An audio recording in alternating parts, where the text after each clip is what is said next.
ನಾನು ಯಾಕೆ ನಗ್ತಾ ಇದ್ದೀನಿ ಅಂತಂದರೆ ಅದಕ್ಕೊಂದು ಕಾರಣ. 2 ದಿನ ಹಿಂದೆ ನಮ್ಮ ತಂದೆ ಸಿನಿಮಾ ನೋಡಿರ್ತಾರೆ, ಅಂದರೆ ಶನಿವಾರ ಇಲ್ಲ ಭಾನುವಾರ ಸಿನಿಮಾ ನೋಡಿದ್ರು. ನಮ್ಮಪ್ಪ ಅಂದರು, ಹೀನಾಯವಾಗಿ ಸೋತು ಬಿಟ್ಟಿದ್ಯಾ, ನಿನ್ನ ತಪ್ಪಲ್ಲ, ಆದರೆ ಕನ್ನಡದ ಜನರ ತಪ್ಪು, ಇಂಡಸ್ಟ್ರಿ ತಪ್ಪು ಅಂತಂದರು. ನನಗೆ ಯಾಕೆ ಈ ಮಾತಂದರು ಅಂತ ನಂಗೆ ಗೊತ್ತಿಲ್ಲ. ಸಿನಿಮಾ ನೋಡಿ ನಾನೇ ಕಣ್ಣಲ್ಲಿ ನೀರು ಇಟ್ಕೊಂಡು ಆಚೆ ಬಂದಿದ್ದೀನಿ, ನೀನು ನನ್ನ ಮಗ ಅಂತ ಅಲ್ಲ. ಒಂದೊಳ್ಳೆ ಸಿನಿಮಾ ಮಾಡಿದ್ದೀರಾ, ಸಿನಿಮಾ ಥಿಯೇಟ್ರಿಗೆ ಜನ ಬರ್ತಿಲ್ಲ, ಸಿನಿಮಾ ಥಿಯೇಟ್ರ್ ಕೊಡ್ತಾ ಇಲ್ಲ, ಯಾರೂ ಧ್ವನಿ ಎತ್ತಿಲ್ವಲ್ಲ ಅಂತ ನನಗೆ ಕಣ್ಣಲ್ಲಿ ನೀರು ಬಂತು. ಸರ್, ಸಿನಿಮಾ ಒಂದೊಳ್ಳೆ ಉದ್ದೇಶಕ್ಕೆ ಮಾಡಿರೋದು, ಕೆಟ್ಟ ಉದ್ದೇಶಕ್ಕಂತೂ ಅಲ್ಲ. ಡಿವೈಡ್ ಆ್ಯಂಡ್ ರೂಲ್ ಮಾಡೋದಕ್ಕೆ ನಾವಿಲ್ಲಿ ಬಂದಿಲ್ಲ. ನಾವು ರಾಜಕಾರಣಿಗಳು ಅಲ್ಲ, ನಾವು ಯಾವುದೇ ಸಮುದಾಯಕ್ಕೂ ಸೇರ್ಪಟ್ಟಂಥವ್ರಲ್ಲ. ಯಾಕಂದರೆ ನಾವು ದೇವ್ರನ್ನೂ ಆರಾಧಿಸ್ತೀವಿ, ಅದನ್ನೆಲ್ಲ ನಾವು ಮನೇಲಿ ಇಟ್ಕೊತೀವಿ. ಇಲ್ಲಿ ಕೆಲಸ ಮಾಡೋದಕ್ಕೆ ಬಂದಿರೋದು. ಸರ್, ಈ ಸಿನಿಮಾ ಹೇಳೋದು ಒಂದೇ, ಎಷ್ಟೋ ಜನ ಹಳ್ಳಿಗಳಿಂದ ಸಿಟಿಗೆ ಬರ್ತಾರೆ ದುಡಿಬೇಕು ಅಂತ. ಏನಕ್ಕೆ ಹಳ್ಳಿಯಿಂದ ಸಿಟಿಗೆ ಬಂದರು? ಏನೋ ಒಂದು ನೋವಾಗಿರುತ್ತೆ, ಏನೋ ಒಂದು ಕಷ್ಟ ಬಂದಿರುತ್ತೆ, ಏನೋ ಒಂದು ಆಗಿರುತ್ತೆ ಅವ್ರ ಜೀವನದಲ್ಲಿ. ಅವರು ಧೈರ್ಯ ಮಾಡಲಿಲ್ಲ. ಈ ಸಿನಿಮಾದಲ್ಲಿ ನಮ್ಮ ಡೈರೆಕ್ಟ್ರ್ ಅವರಪ್ಪ ಧೈರ್ಯ ಮಾಡಿದ್ರು, ಅವ್ರ ಅಸ್ತಿತ್ವನ ಅವ್ರ ಮನೇಲಿ ಉಳಿಸ್ಕೊಂಡ್ರು. ಅಸ್ತಿತ್ವ ಅಂತಂದರೆ ತಂದೆ ತಾಯಿ ಏನು ಮಾಡಿಟ್ಟಿರ್ತಾರೋ ಅದನ್ನು ಉಳಿಸ್ಕೊಳ್ಳೋದು ಅಸ್ತಿತ್ವ. ಇಲ್ಲಿ ಯಾರೂ ಧರ್ಮನ ಆಗಲಿ ಜಾತಿನ ಆಗಲಿ ಡಿವೈಡ್ ಆ್ಯಂಡ್ ರೂಲ್ ಮಾಡ್ತಾ ಇಲ್ಲ ಸರ್. ನಾವು ಓಟ್ಗಳು ಕೇಳ್ತಾ ಇಲ್ಲ, ಸಿನಿಮಾನ ನೋಡೋಕ್ಕೆ ಬನ್ನಿ ಅಂತ ಕೇಳ್ತಾ ಇರೋದು. ಏನಕ್ಕೆ ಇಷ್ಟು ಆಕ್ರೋಶ, ನೋವು, ಯಾಕೆ ಇಷ್ಟೊಂದು ಅಳ್ತಾ ಇದ್ದೀವಿ ಅಂತಂದರೆ, ಒಳ್ಳೆ ಸಿನಿಮಾ ಮಾಡಿದ್ದೀರಾ ಅಂತ ತಪ್ಕೊತವ್ರೆ, ಮುದ್ದಾಡ್ತಾ ಇದ್ದಾರೆ. ಹಿಂದೇನೂ ಮುಂದೆ ಒಂಥರ ಹಿಂದೆ ಒಂಥರ ಯಾರೂ ಇಲ್ಲಿ ನಡ್ಕೊತಾ ಇಲ್ಲ ಸರ್. ಅದು ನಮ್ಗೆ ಕ್ಲೀನಾಗಿ ಕಾಣಿಸ್ತಾ ಇದೆ. ಸಿನಿಮಾ ನೋಡ್ಕೊಂಡು ಬಂದವರು ಪ್ರತಿಯೊಬ್ಬರು ಬರೀತಾ ಇದ್ದಾರೆ ಅವ್ರ ಸೋಷಿಯಲ್ ಮೀಡ್ಯಾದಲ್ಲಿ. ಆ್ಯಂಡ್ ಶುಕ್ರವಾರ ನೈಟಿಂದ ನಮಗೆ ಕಾಲ್ಸ್ ಶುರು, ಸರ್ ನಾವು ಕ್ರೌಡ್ ಫಿಲ್ಲಿಂಗ್ ಮಾಡ್ಕೊಡ್ತೀವಿ, 4 ದಿನ ಕ್ರೌಡ್ ಫಿಲ್ಲಿಂಗ್ ಮಾಡ್ಕೊಂಬಿಡಿ, ಜನ ಬಂದ್ಬಿಡ್ತಾರೆ, ಜನ ಸಾಗರ ಬರುತ್ತೆ ನೋಡಿ, ಕಾಂತಾರ ಥರ ಆಗ್ಬಿಡುತ್ತೆ, ಕಾಟೇರ ಥರ ಆಗ್ಬಿಡುತ್ತೆ. ಸಿನಿಮಾ ಚೆನ್ನಾಗಿರೋದಕ್ಕೆ ಜನ ಬಂದಿರೋದು. ನಮ್ಮ ಸಿನಿಮಾ ಚೆನ್ನಾಗಿದೆ ಅಂತ ನಾವು ಯೋಚನೆ ಪಡ್ತಾ ಇದ್ದೀವಿ, ಕಷ್ಟಪಡ್ತಾ ಇದ್ದೀವಿ. ಮೊನ್ನೆ ಕೂಡ ಒಂದು ರಿವ್ಯೂ ನೋಡಿದೆ, ಈ ಹೀರೋ ಜಾಗದಲ್ಲಿ ದೊಡ್ಡ ಸ್ಟಾರ್ ಇದ್ಬಿಡಿದ್ರೆ ಕಥೆನೇ ಬೇರೆ ಅಂತ. ಎಲ್ಲೋ ಒಂದು ಕಡೆ ಅಯ್ಯೋ ನಾನು ಮಾಡಿದ್ದೆ ತಪ್ಪ ಅಂತ ಅನ್ನಿಸ್ಬಿಡ್ತು. ಈ ಸಿನಿಮಾ ಕನ್ನಡದಲ್ಲಿ ಬರ್ದಿರಾ ತೆಲುಗು ತಮಿಳಲ್ಲಿ ಬಂದುಬಿಡಿದ್ರೆ ಹಿಟ್ಟು ಅಂತಂದರು. ಯಾಕೆ? ಕನ್ನಡದಲ್ಲಿ ಜನ ಮಾಡೋದಕ್ಕೆ ಶಕ್ತಿ ಪ್ರಯತ್ನಗಳು ಪಡ್ತಿದ್ದಾರೆ ಅಂತಂದರೆ ಫೇಲ್ ಆಗ್ತಾ ಇದ್ದೀವಿ ಅಂತಂದರೆ ಇದರೊಳಗಡೆ ಒಂದು ದೊಡ್ಡ ದಂಧೆನೇ ಇರಬೇಕು, ದೊಡ್ಡ ಮಾಸ್ಟರ್ ಮೈಂಡ್ಸೇ ಇರ್ಬೋದು ಅಂತ ಅನ್ನಿಸ್ತಾ ಇದೆ. ಇದರೆಲ್ಲರ ಮೇಲಾಗೆ ಮೊನ್ನೆ ಫ್ರೈಡೇ ಸಿನಿಮಾ ರಿಲೀಸ್ ಆದಾಗ ಜನ ನನ್ನ ಇಂಟರ್ವ್ಯೂ ಆಯಿತು, ಅದು ವೈರಲ್ ಆಯಿತು. ಕಮೆಂಟ್ಸ್ ಓದ್ತಾ ಇದ್ದರೆ, ಯಾವ ನಿನಗೆ ಸಿನಿಮಾ ಮಾಡೋಕ್ಕೆ ಹೇಳಿದ್ದು? ಕನ್ನಡನ ಬಳಸ್ಕೊಂಡು ಸಿನಿಮಾನ ನೀವು ದುಡ್ಡು ಮಾಡ್ಕೊಳ್ಳೋದಕ್ಕೆ ಪ್ರಯತ್ನ ಪಡಬೇಡಿ ಸರ್. ಕಮೆಂಟ್ಸ್ ಮಾಡಿ, ನೀವು ಕಮೆಂಟ್ಸ್ ಮಾಡೋದಕ್ಕೆ, ನೀವು ವಿಮರ್ಶೆ ಮಾಡೋದಕ್ಕೆ ನಾವು ಸಿನಿಮಾ ಮಾಡ್ತೀವಿ. ಕೆಟ್ಟದಾಗಿದ್ದರೆ ಬೈರಿ, ಉಗಿರಿ, ಸಿನಿಮಾ ನೋಡ್ಕೊಂಬಂದು ಉಗಿರಿ. ನೋಡ್ದಿರಾ ಮನೇಲಿ ಕೂತ್ಕೊಂಡು ಕಮೆಂಟ್ಸ್ ಹಾಕೋದಲ್ಲ. ಕನ್ನಡ ರಾಜ್ಯೋತ್ಸವ ಬಂದರೆ status, story, comments, likes, subscribe, ಅಷ್ಟೇನಾ? ಏನೂ ಇಲ್ಲ, ಸೋತಂತೂ ಇಲ್ಲ ಸರ್. ಫಸ್ಟ್ ಸಿನಿಮಾಗೆ ನಮಗಿಷ್ಟು ವೈರಲ್ ಆಗಿದೆ. ಅದು ಆ ಸಮುದಾಯದವ್ರಿಗೆ ನಾನು ತುಂಬ ಥ್ಯಾಂಕ್ಸ್ ಹೇಳ್ತೀನಿ. ಸಿನಿಮಾ ನೋಡ್ಕೊಂಡು ನಾವು ಬರ್ತೀವಿ ಅಂತ ಆಕ್ರೋಶದಿಂದ ಹೆಡ್ ವೈಟಿಂದ ಹೋದವರು ಅಡ್ರೆಸ್ಗಿಲ್ಲ. ಮಲ್ಟಿಪ್ಲೆಕ್ಸ್ ಅವ್ರಿಗೆ ನಾವು ಥರ್ಸ್ಡೇ ಕೇಳಿದ್ದು, ಥಿಯೇಟರ್ಸ್ ಕೊಡಿ, ನಿಮ್ಮದು ಕಾಂಟ್ರವರ್ಸಿ ಎ ಸರ್ಟಿಫಿಕೇಟು ಅಂತಂದರು. ಚಿಕ್ಕವರಲ್ವ, ಅದಕ್ಕೆ ಮಾಡ್ತಾರೆ. ಆದರೆ ಈಗಲೂ ಕೇಳ್ತಾ ಇದ್ದೀವಿ ಸರ್, ಜನ ತುಂಬ್ತಾ ಇದ್ದಾರೆ, ಬರ್ತಾ ಇದ್ದಾರೆ ಸರ್, ಅವ್ರು ಕೇಳ್ತಾ ಇದ್ದಾರೆ. ನಾವು ಅವರೆಲ್ಲ ಎ ಸೆಕ್ಷನ್ ಆಡಿಯನ್ಸ್, ಎಲ್ಲರೂ ಫ್ಯಾಮಿಲಿ ಜೊತೆ ಹೋಗಬೇಕಾಗತ್ತೆ. ಥಿಯೇಟರ್ಸು ಸ್ವಲ್ಪ ಕೆಲವೊಂದು ಕಡೆ ಪಾರ್ಕಿಂಗ್ ಇರಲ್ಲ, ಟ್ರಾಫಿಕ್ ಇರುತ್ತೆ, ಮೇಂಟೆನೆನ್ಸ್ ಸರಿಯಾಗಿರಲ್ಲ, ಅಲ್ಲಿ ಯಾರೂ ಹೋಗಲ್ಲ ಸರ್ ಫ್ಯಾಮಿಲಿ ಅಂತಂದಾಗ.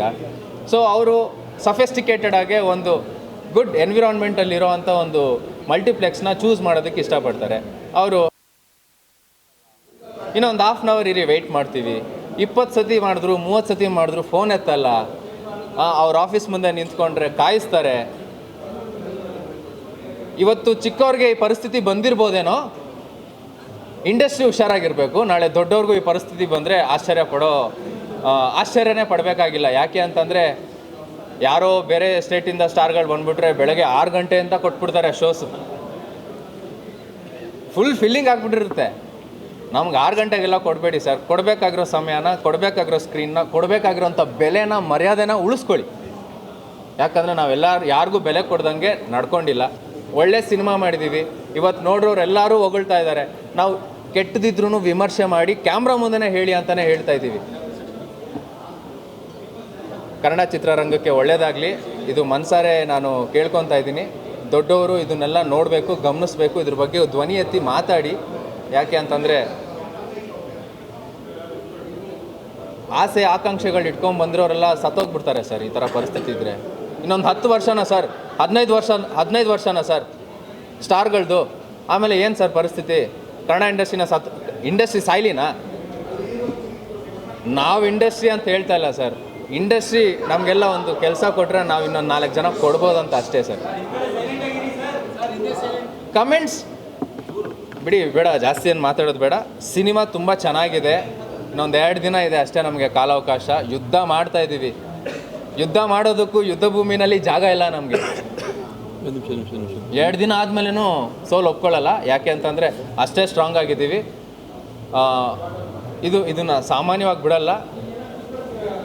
ಒಳ್ಳೆ ಸಿನಿಮಾ ಮಾಡಿದ್ದೀವಿ.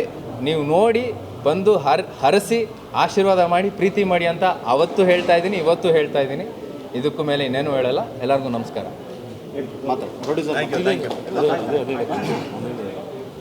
ಇಲ್ಲ, ನಾನು ಕೊನೆಯದಾಗಿ ಏನು ಹೇಳಕ್ಕೆ ಬರ್ತಿದ್ದೀನಿ ಅಂದರೆ, ಅದು ತುಂಬ ಖಾರವಾಗಿರ್ಬೋದು. ತುಂಬ ಜನ ಸಿನಿಮಾ ನೋಡ್ದಲೇ ಕಮೆಂಟ್ ಮಾಡ್ತಾ ಇದ್ದೀರಾ. ಅವ್ರಿಗೂ ಕೇಳ್ಕೊಳ್ಳೋದು ಒಂದೇನೇ, ನಿಮ್ಮ ಅಪ್ಪದಿರಿ ನೀವು ಹುಟ್ಟಿದರೆ ದಯವಿಟ್ಟು ಬಂದು ಸಿನಿಮಾ ನೋಡ್ಬಿಟ್ಟು ಆಮೇಲೆ ಕಮೆಂಟ್ ಮಾಡಿ. ಯಾರೆಲ್ಲ ನಾನ್ ಸೆನ್ಸಾಗಿ ಕಮೆಂಟ್ ಮಾಡ್ತಾ ಇದ್ದೀರಲ್ಲ ಸಿನಿಮಾ ನೋಡ್ದಲೇ, ಇದು ಜಾತಿ, ಇದು ಧರ್ಮ ಅಂತ ಏನೇನೋ ಅಂಟಾಗ್ತಾ ಇದ್ದೀರಲ್ಲ, ನಿಮ್ಮ ಮಕ್ಕಳಿಗೆ ನಾನು ಹೇಳ್ತಾ ಇದ್ದೀನಿ, ನನ್ನ ಸಿನಿಮಾ ಜಾತಿ ಧರ್ಮಕ್ಕೆ ಸಂಬಂಧಪಟ್ಟಿದ್ದಲ್ರಪ್ಪ, ಒಂದು ಕುಟುಂಬಕ್ಕೆ ಸಂಬಂಧಪಟ್ಟಿದ್ದು. ಇದು ರಿಯಲ್ ಕತೆ, ನನ್ನ ಫ್ಯಾಮಿಲಿ ಒಳಗಡೆ ನಡೆದಿರೋಂಥ ರಿಯಲ್ ಕತೆ. ದಡ್ಡ ನನ್ನ ಮಕ್ಕಳು ನೀವು ಏನಕ್ಕೆ ಕಮೆಂಟ್ಗಳು ಮಾಡ್ತೀರಾ? ಫಸ್ಟು ಸಿನಿಮಾ ನೋಡಿ. ಸಿನಿಮಾ ನೋಡಿಬಿಟ್ಟು ಸಿನಿಮಾ ಒಳಗಡೆ ಇರೋ ಮೈನಸ್ಗಳು ಹೇಳಿ ನಾವು ತಿದ್ಕೊತೀವಿ. ನಮಗೂ ಗೊತ್ತಾಗಿದೆ ಏನೇನಿದೆ ಅಂತ ಹೇಳ್ತಾ ಇದ್ದೀನಿ. ದಯವಿಟ್ಟು ಸಿನಿಮಾ ನೋಡಿ. ಯಾಕೆ ಇನ್ನೊಬ್ಬರು ಹೊಟ್ಟೆ ಮೇಲೆ ಹೊಡಿತಿದ್ದೀರಾ ನೀವೆಲ್ಲ? ನೋಡ್ತಿದ್ದೀನಿ ಕಮೆಂಟ್ಸ್ಗಳನ್ನ. ನಾನ್ ಸೆನ್ಸ್ ಅಪ್ಪ. ನೀವು ಸಿನಿಮಾ ನೋಡ್ಬಿಟ್ಟು ಸಿನಿಮಾ ಒಳಗಡೆ ಇರೋ ವಿಷಯಗಳ್ನ ಕಮೆಂಟಲ್ಲಿ ಹೇಳಿ. ಹೌದು, ಇದು ಲಾಜಿಕ್ ಪಾಯಿಂಟು, ಇದು ಹಿಂಗೆ ಅಂತ ನಾವು ಅದು ತಿದ್ಕೊತೀವಿ. ಏನರಯ್ಯ ನೀವು ಯಾರಾದರೂ ಒಬ್ರು ಹಳ್ಳಕ್ಕೆ ಬೀಳ್ರಿ ಅಂತ ಕಾಯ್ತಾ ಇರ್ತೀರಲ್ರಪ್ಪ ಕಲ್ಗುಳೆಸೋಕ್ಕೆ.